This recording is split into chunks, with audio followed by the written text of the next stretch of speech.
In the source code of TanStack Form, you're gonna find types like this one, but things get even worse, for example, here or even there. And this is the underlying magic of all the TanStack libraries.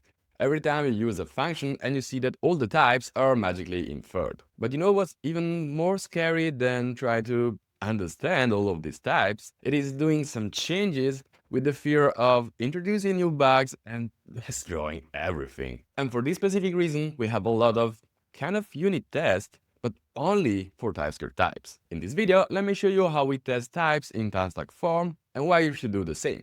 My name is Leonardo, subscribe to the channel, and let's begin. This is the most simple scenario. We have a form that has some default values, that have a nested objects, and then a people array, with each element that is typed as a person. So name is a string and age is a number. In our case, we create a new instance of a form, then a new instance of a field that references exactly the name of the item in the position 1 in the people array inside the nested object. And we want to make sure that value, in this case, is a string. And this is the first example of the magic type inference. Here we didn't define any single time apart from the person has name and age.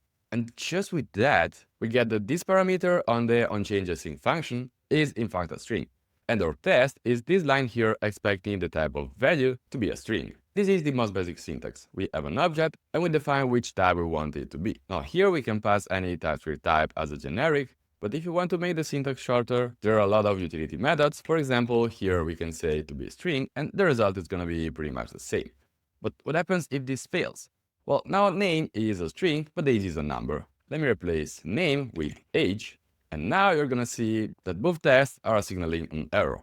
I was expecting the value of the parameter here to be a string, but instead I got a number. And with our syntax, it's pretty much the same. I wanted that field.state.value was a string, but now it's a number. And also here the error says pretty much the same.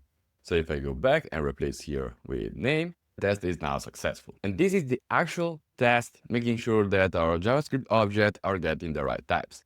But in case of the types similar to the one I was showing in the intro, you might want to do even more specific tests, not just on the objects, but directly at the type level. And this is an example of how you can do that. Let me use a simple example. Here we have the keys, that it's a type that takes an object and returns a union type of string with all the available keys. In this example, we have an object that is meta that has inside main user that is of type user. And just for reference, user is name, ID, and age. And here we want to make sure that our resulting type is exactly that union that I was expecting. But in this case, we don't have any JavaScript object to test as a reference. And this is kind of a nice trick to make it happen. You take whatever value you want, like a 0, you first cast as never, and then you cast as the type you want to test. In this case, expect type of will be correctly inferred with exactly the type you needed, and you can now do the same trick with to equal type of, and write here the type you were expecting. But let's assume that something goes wrong. For example, I forgot this type, or this test for whatever reason is failing. Here I can see on VS Code that obviously there's a red underline and there's an error, but that's not enough, right? What if you want to test this on a CI? And doing that is easier than you might expect. Let me open package.json, of form code to be precise, and in this case, all we're doing is just running the Typescript compiler, as in fact, we're not doing any kind of runtime check. All that matters in this specific case is that the types are being compiled just fine. Now here we wanted to make sure that it works on different Typescript libraries, so our test types command just runs many other commands, but in short, TSC is really all you need. And if you see that some files are generated when you run TSC, well, technically you should also use the no-emit flag.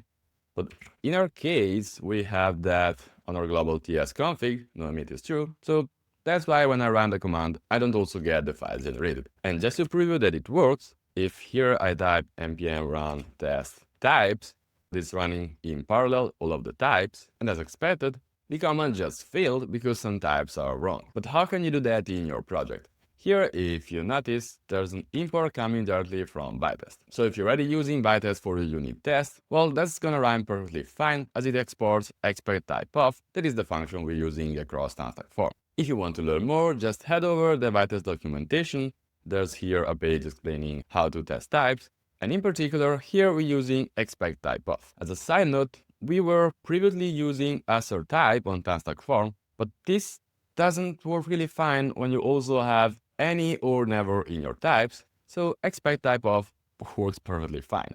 And here you can also see all the other helpers function. Let me zoom in. All the helper function you may want, and this works just great. But if you're not using bytest as your test runner already for your JavaScript code, expect type is also exported as a standalone package, so you can just install it as a dev dependencies and you get expect type of for your test. But the question is, why should you even test your types if they just disappear at runtime? So first of all, you wrote some types knowing that they're going to disappear, and now you're also writing tests on top of those types, even if they're not actually delivering direct value to your product. Well, they actually do deliver values, as if you have some complex types, but you don't even need to write a library. Even in a large enough project, eventually your TypeScript types might gonna be complicated pretty much as a library types. And if your types are wrong, well, it doesn't serve the purpose of saving you from refactors or from unintended bugs, which means testing your types is kind of as much important as testing your JavaScript code. Do you also write tests for your types? Do you maybe use a different approach? Let me know in the comments, as I'm really curious. And that was it for today. I really hope you found this video interesting. Thanks for watching and see you in the next one. Bye!